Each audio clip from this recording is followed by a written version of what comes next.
The third challenge which countries are facing today, the deepening of democracy. Again, let us come to the story of organization. Here, the boss asked the senior executives to give their opinion, and also the managers to give their opinion. The managers are also considered to express their opinions. But now, the three levels of people involved in the decision making. But this involvement, whether it is temporarily based or oftenly taking the decisions, or it is regularly involving this group of people. That is the main criteria. If it is regularly, all the people are involved in taking decisions, no doubt the democracy is strengthened and it is successful in that particular country. So that is why deepening democracy, you take for example, India is a federal state.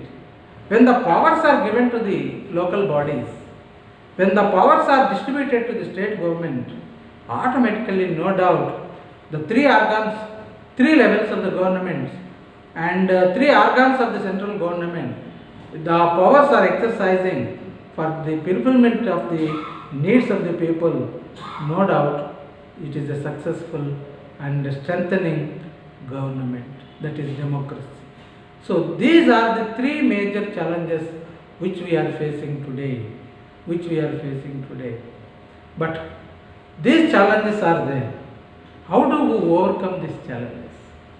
Because we have to adopt various ways to overcome these challenges. If the challenges are not solved, then it is a question to the people how these people will move into forward. So that is why some steps has to be taken. These steps are points are nothing but political reforms. These political reforms are to be framed in any country. So those reforms should be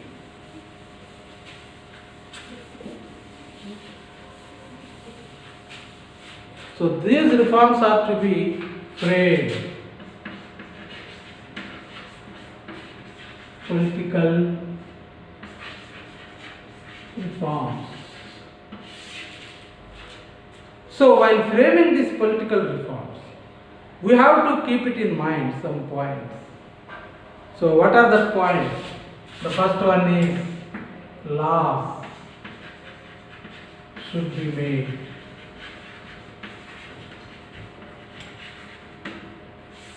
For smooth functioning of the country or any organization, rules and regulations are very important.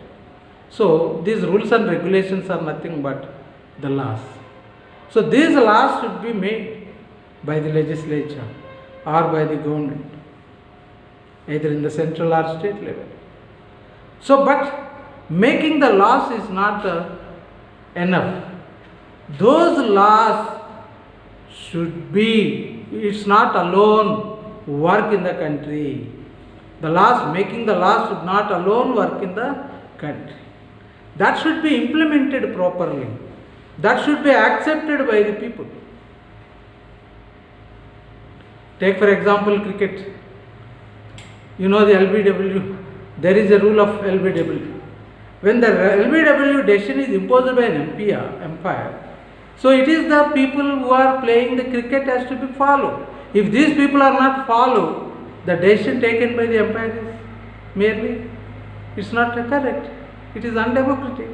So that is why the law should be made, but the laws alone cannot work in the country. Those laws should be accepted by the people of that particular country. That is the first one. So law should be made. The second one is replications of law. While framing the law,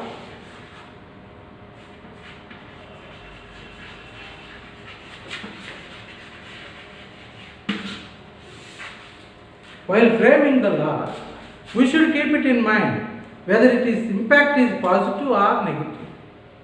That is the most important.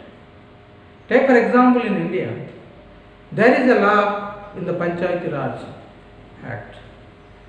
More than 2 children, those who are having more than 2 children, they are not eligible to contest in the Panchayati Raj or local body elections.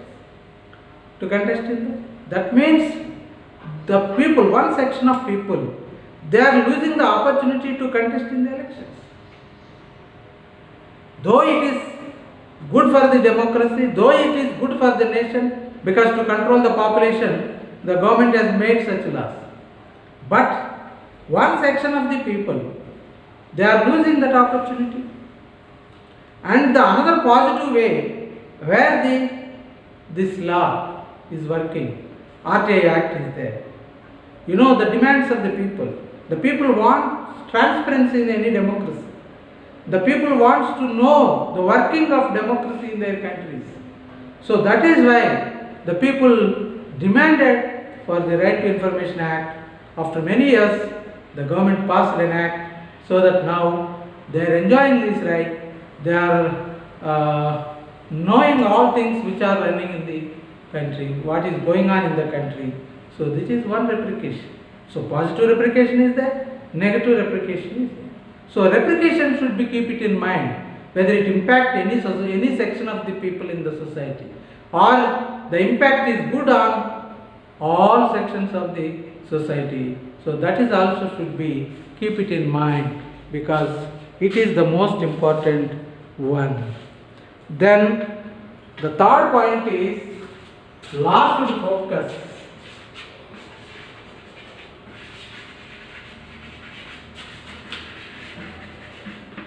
all sections of the people.